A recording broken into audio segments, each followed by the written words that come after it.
As our boy handed his sword to Adele, she was touched by his thoughtfulness. But then, with that familiar smirk, he added that he figured she probably wanted to bury it alive. His comment made her snap internally, but she sighed, wondering why she expected anything different from him. She replied that, just as she had wanted, there was even less reason to hold back now, especially if their opponent was a black mage. Just then, a man in a black robe emerged from behind a tree, clearly in pain. Our boy wondered if the tree was finally revealing its true form. The man glared at him, but our boy, with his signature smirk, asked why he was staring like that. Did he want him to gouge out his other eye too? Enraged, the man manipulated the roots and launched them at our boy, shouting that he would kill him. But instead of a direct attack, the roots moved upward, sealing off the space around them and making the terrain more favorable for the man. With his strength returning, the man declared it was now our boy's turn to vanish. He commanded his dark roots to attack, calling him a clueless, immature brat. The smog began to swirl around our boy, infiltrating his mind and whispering insidious words. Worthless, powerless, abandoned by your family, a failing student who won't even graduate. The voice tried to convince him he was more suited for black magic. Our boy recognized the mental attack as an attempt to gnaw at his mind. Though unpleasant, he simply asked the man if that was all he had, leaving the man shocked. Our boy knew the man was trying to provoke him by absorbing fragmented memories of the original person he was trying to imitate, but those words held no power over him. The man, growing more frustrated, demanded to know why the brainwashing magic wasn't working when the conditions should have been perfect. Our boy confidently replied that the man was just weak, which only infuriated him more. He noticed that the man had fused with the tree, becoming one with it. If his memory served him right, the true nature of the monstrously large baobab tree was an ancient lattice tree, a hybrid created by black mages who enhanced healthy saplings to have a strong synergy with their brainwashing magic, boosting its mental abilities. But our boy knew the solution was simple. Mental monsters like this often relied too much on their abilities, making them vulnerable in terms of physical durability. He then shouted to Adele, asking if he was right that the tree was weak to light. Adele, busy slashing at the attacking branches, confirmed that he was correct. Our boy continued, adding that trees are also naturally weak to fire, which made Adele question what he was getting at all of a sudden. Our boy then called out to our cute Basil, telling it that it was time to go. Basil responded with a sound of agreement. The man in the black robe, furious, shouted, "How dare you!" and launched the tree's branches at our boy. But Basil unleashed a powerful burst of fire, successfully burning the tree roots. However, one of the tree's branches managed to hit them, slamming them into a tree behind them. Our boy quickly checked on Basil and was relieved to see that the impact had been reduced by their collision, leaving Basil safe. As the branches launched at him all at once, the man shouted that it wasn't the time to be distracted. Our boy panicked, realizing too late just how close the branches had gotten. Fortunately, someone cut through the branch just before it could pierce him, slashing it in an instant. Adele stood nearby, smirking. "Looks like you owe me one this time," she teased. Our boy laughed, admitting, "For a second there, I really thought I was done for." Adele's tone turned serious as she reminded him, "While we're doing our best to hack away at these branches, and you've dealt it a good blow with our cute Basil's help, we still need a strong final strike to truly end this." Solia seems to have regained her senses, but let's be real. None of us have even graduated yet, as it said. Facing a powerful black mage is way above our pay grade. But if anyone can pull this off, it's you.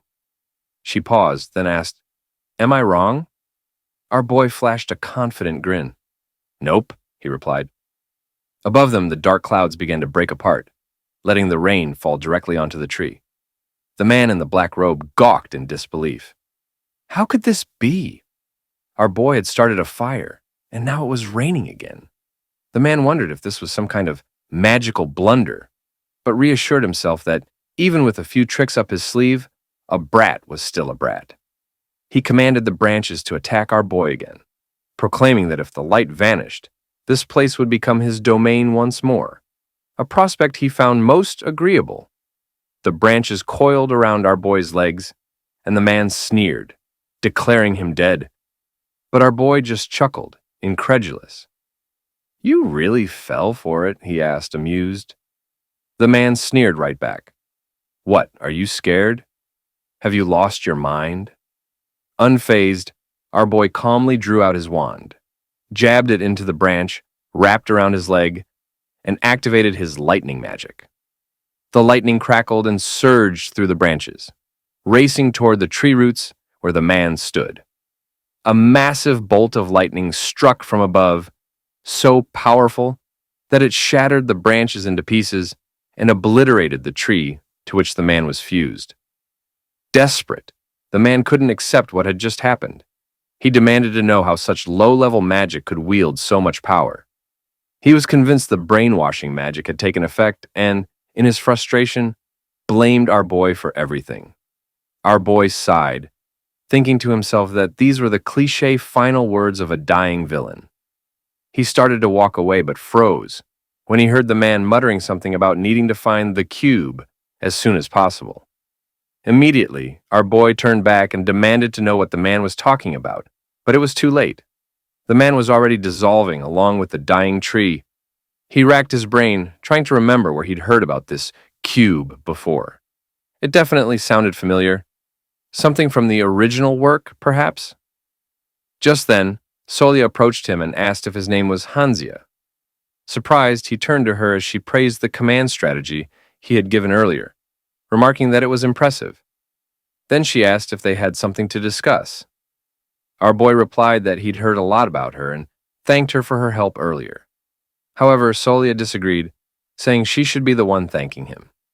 She reminded him that it was his idea to use the rain to extinguish the fire inside the tree to prevent a blaze, and to enhance his simple lightning magic with the damp surroundings. He acknowledged this, but pointed out that if she hadn't cast the light defense magic on him at the right moment, he would have been fried by the electricity. Solia responded that she did it because he had given the defensive commands as well. He realized that for Solia to make such quick judgments and execute bold magic like that, she must already know a great deal about how to operate light magic. Meanwhile, Solia began to see him in a new light, impressed by his strategic thinking. Our boy then asked if they had any idea why the black mage had kidnapped both of them. Adele chimed in, saying that, based on their discussion, it seemed the plan was to brainwash them and use them as minions. This revelation made him realize the full scope of the black mage's scheme. Kidnapping two top students from Ardell Academy and brainwashing them into becoming pawns? It was actually a formidable plan. He reflected that if the black mages were skilled enough to attempt brainwashing Solia, it was clear he wouldn't have been able to defeat them with basic magic alone. Our cute Basil looked up at him with concern, and our boy quickly assured the creature that he was fine, perfectly okay, really. But Basil continued to sulk, prompting our boy to ask, "Why are you being so dramatic? I'm the one who got my back split open trying to protect you."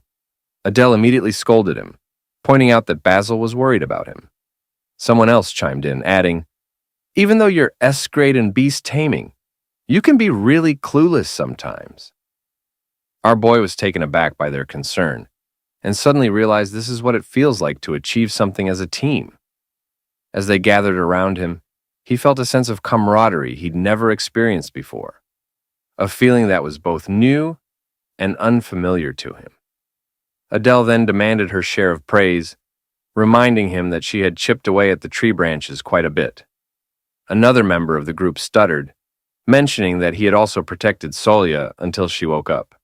He smiled and praised them all. A moment later, as they slogged through a murky swamp, someone complained about how sticky the mud was, grumbling about why he had followed someone who wanted to explore, only to end up in such a mess. Our boy shot back, reminding him that he volunteered and to stop whining already. Meanwhile, Adele and Solia decided to rest and recover inside the tree, even though the poison had dissipated with the death of the monstrous plant. Our boy knew that wild swamp areas were still not places where people could traverse comfortably. But he was determined to find what he had come for, the hidden spot within Soul Academy. He reached out and touched a gate, and it opened. making someone gasp with excitement. In the original story, our boy knew this hidden relic and treasure trove was discovered by him while barely hanging on to the power of light to rescue Solia. But now, it was all his, and he could do whatever he wanted with it. He gazed happily at the gold piled inside, thinking that even a pathetic villain like him needed to make a living. Who knows when he'd get any pocket money again, right?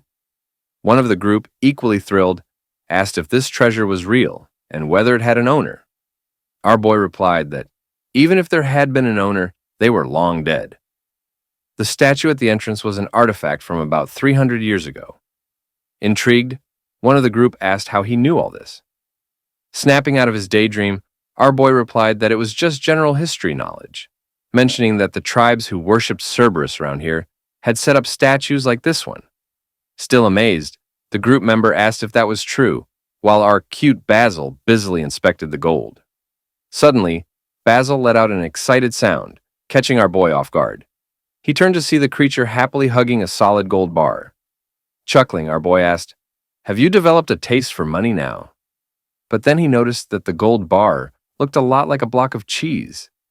He remembered that Basil really liked cheese when he'd given it snacks before, and wondered if the creature just liked anything yellow.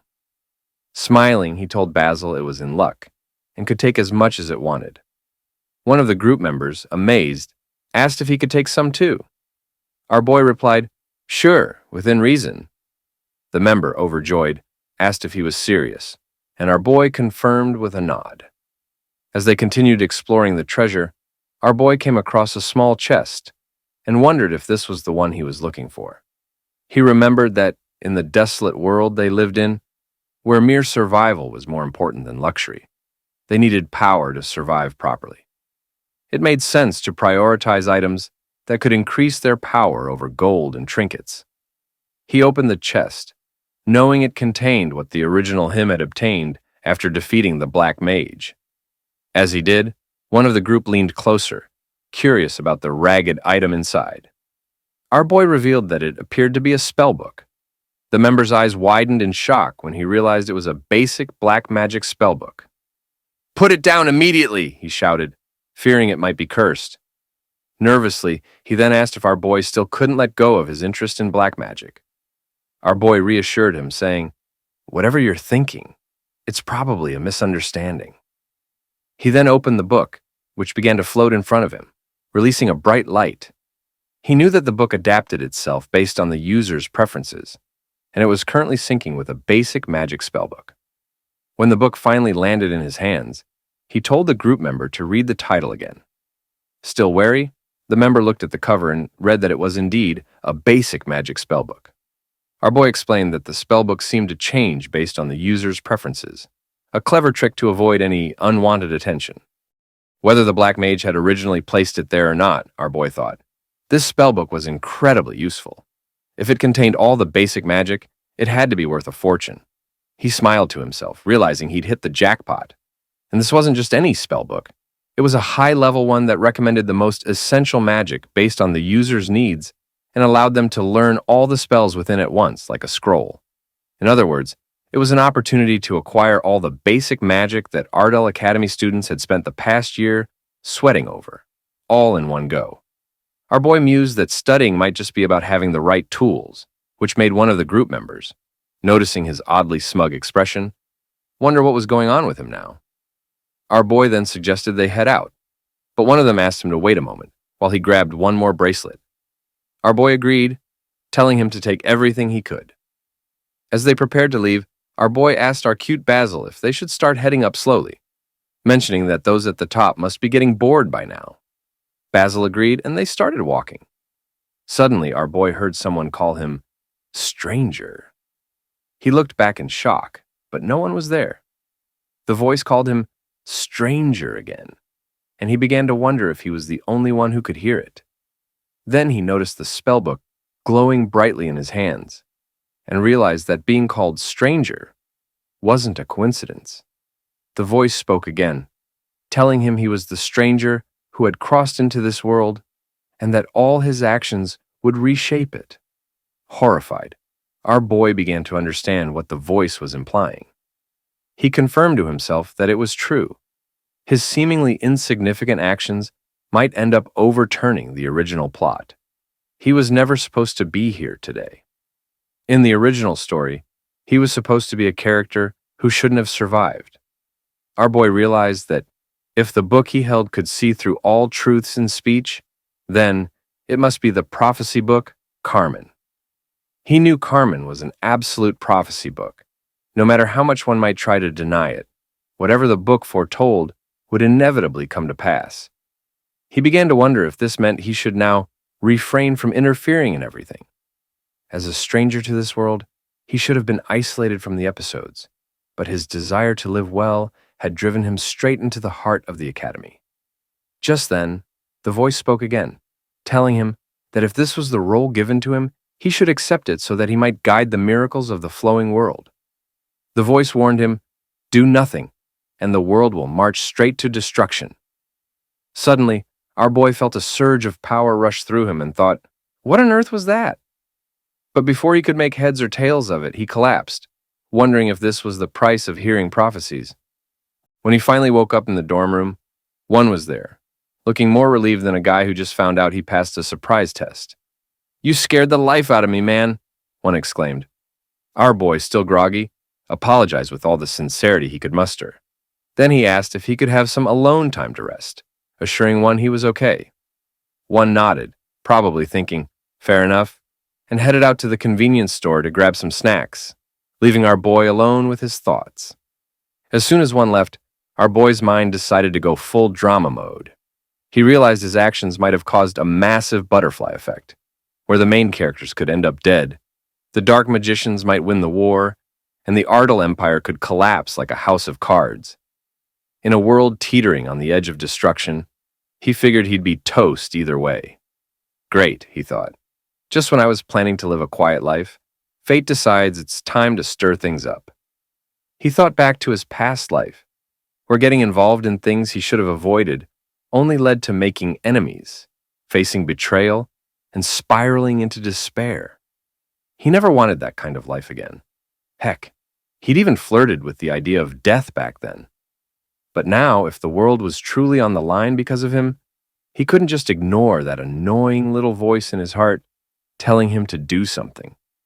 He sat there lost in thought for a minute, wondering why he was taking all this so seriously.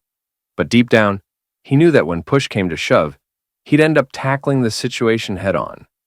He reminded himself that he was the only one who knew how the story of Soul Academy would unfold. A reincarnated soul, an outsider, our boy, yet not quite our boy. That's just who he was. Later on, it turned out the mastermind behind the kidnapping incident was a dark sorcerer. The Academy, in all its wisdom, decided to keep the whole thing hush-hush. Even though our boy and one had recklessly gone off to rescue Adele and Solia without permission, they were still given a slap on the wrist for leaving the Academy grounds. But hey, they were also praised for their guts in rescuing their classmates. Sometimes being a hero means breaking a few rules, right? Our boy couldn't help but wonder if all this was just going to lead to more busy work.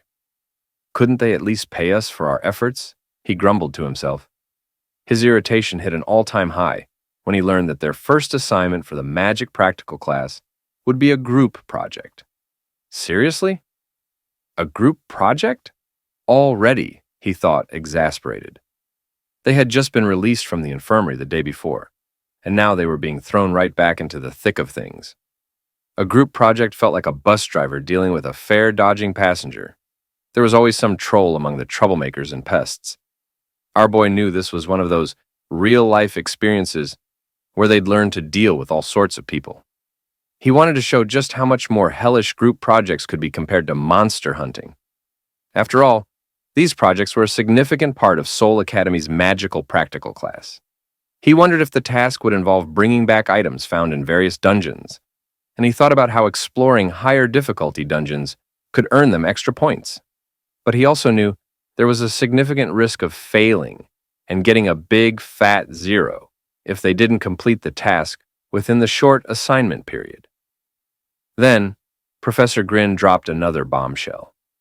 The students could form their own groups. This announcement shocked everyone. Grin gave them 10 minutes to pick their group members, which immediately sent the classroom into a frenzy. Our boy, however, just yawned, annoyed by the whole situation. He was secretly hoping some sensible student would come over and just handle it for him. As he finished yawning, someone greeted him. He opened his eyes to see Li Han standing in front of him, asking if he'd like to join the same group. Our boy stared at Li Han in disbelief, caught off guard by the unexpected offer. The other students began whispering among themselves, wondering why Li Han would ask our boy. Was it because he had gotten a good grade in the Tamer class? Our boy looked at Li Han and asked, "Are you seriously asking me to do this group project with you?" Li Han, clearly excited, eagerly waited for his response. But our boy flatly replied, "No, it's burdensome." Li Han looked like he'd just been hit by a spell. He was stunned, unable to believe what he was hearing. It was clear that the word burdensome had struck him hard. Back in the dorm room later, one burst out laughing. "How could you turn him down so decisively?" he asked, still chuckling. Adele, also laughing, said she never expected our boy to be so heartless. One pointed out that a few students had come to our boy asking to join his group, and he didn't reject them. Wasn't it a huge advantage to be in the same group as a genius like Li Han? "Why'd you refuse him?" one asked, still puzzled. Our boy shrugged. "It literally felt burdensome," he replied. "Besides, my current teammates are comfortable because we've worked together before." He said it like it was the most obvious thing in the world, leaving everyone else wondering if he was just playing hard to get or genuinely preferred a simpler, less genius-filled life. However, he knew deep down that this was just an excuse. The truth was, he was scared. He didn't have the slightest clue what might happen if he got too tangled up with the main character. Desperate to change the topic, and maybe distract himself from his own overthinking, our boy asked, "So, is everyone wearing the new uniforms?" He pointed to his bright red necktie as if it were the most fascinating thing in the room. One, ever the detail-oriented one, jumped right in. "Yep, starting from the second year, the ties and robes change based on your department," he explained, sounding like he was reading from a school brochure. Adele, smiling as if she just discovered the secret to happiness, chimed in, "Since we're all wearing the same color, it really feels like we're on the same team." Our boy couldn't help but think that no matter how much of a main character or top student someone was, at the end of the day, kids were still kids. Watching them laugh and get all excited over something as trivial as uniform colors confirmed it for him. Ah, he thought, the simple joys of youth. Even in a world filled with dark magicians and our cute Basil causing havoc, some things never change. Our boy then presented a poster and suggested they cut the small talk and decide on a dungeon to tackle. He proposed a B-rank difficulty dungeon called the Forest of Ghosts. However, Adele countered with the idea of aiming for a higher-ranked dungeon, mentioning the A-ranked witch's cabin as a possibility. Our boy acknowledged her point, but insisted they focus, explaining that the success of a dungeon run largely depends on the items they collect. He then dropped a bombshell. He had heard that the Forest of Ghosts dungeon contained a hidden S-rank item, which left everyone gaping in shock. Solia exclaimed, "That's awesome! With that item, we could totally outshine all the other groups." Adele added that the extra rewards might be exactly what Professor Grin would appreciate. Curious, one asked how our boy always managed to dig up information that even he didn't know. With a sly grin, our boy replied, "It's the power of reading," then suggested they go for it. The group agreed with enthusiasm. As our boy watched everyone seamlessly transition into their roles, he thought being a jack-of-all-trades really suited him. However, he knew the hidden rewards in the Forest of Ghost dungeon were originally discovered by Li Han in his third year at Seoul Academy. Realizing that to fully immerse himself in this world, rather than just be an outsider, he needed to be well prepared, he told the group to get ready and meet in 2 days. They all agreed. Later that night, in a dimly lit corridor, someone reported to a man that he had obtained the information. The dungeon they had chosen was the B-rank Forest of Ghosts. Seymour Parker smiled and remarked that it was a perfect choice and that they should prepare accordingly. 2 days later, on the day of their dungeon adventure, our boy and his group gathered. Unlike most dungeons, which were located outdoors near the academy, The Forest of Ghosts was accessed through Ardell Academy's library. As they approached the entrance, our boy mentioned the rumors about ghosts escaping from the dungeon and wandering around the library in the early morning due to a weakened barrier. Adele looked around nervously, dismissing it as nonsense and insisting there were no ghosts. Just then, a voice chimed in saying, "Actually, it's true." Adele let out a startled scream when she saw a man standing right in front of them.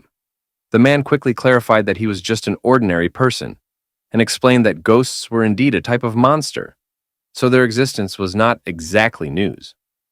Our boy asked who the man was, while Solia tried to calm Adele down, eyeing the man's tie with curiosity.